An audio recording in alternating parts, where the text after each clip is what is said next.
বিদায় এবং অনুষ্ঠানে উপস্থিত আছেন অত্র হোস্টেলের পরিচালক তামিল মিল্লাত কামিল মাদ্রাসার ইংরেজি প্রভাষক মোহাম্মদ ইলিয়াস হোসেন স্যার এবং সহকারী পরিচালক আব্দুল্লাহ কাফি ভাই।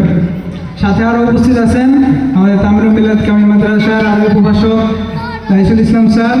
সাথে আরও উপস্থিত আছেন দারুস সুন্নাহ আধুনিক মাদ্রাসার সম্মানিত প্রতিষ্ঠাতা মোশাররফ হোসেন স্যার এবং তার সাথে আরও উপস্থিত আছেন হিরারজ্যোতি ট্যুরস অ্যান্ড ট্রাভেলসের সম্মানিত চেয়ারম্যান মঞ্জুর রহমান।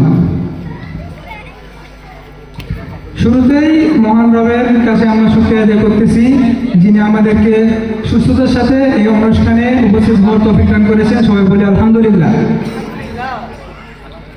মানবতার মুক্তির দূত সাইয়্যিদুল আম্বিয়া খাতামুন নবিয়্যিন, তার প্রতি দরুদ প্রকাশ করছি। সবাই বলি সাল্লাল্লাহু আলাইহি ওয়াসাল্লাম।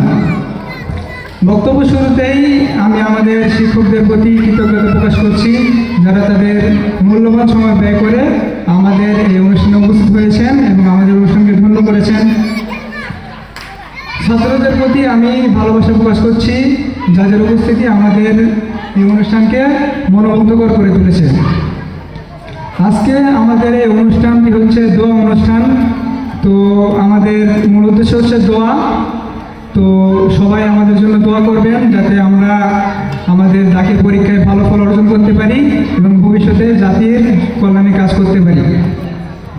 সকলের সুস্থতা কামনা করে আমাদের অনুষ্ঠানে উপস্থিত হওয়ার জন্য ধন্যবাদ জানিয়ে আমি আবার বক্তব্য শেষ করছি। আসসালামু আলাইকুম।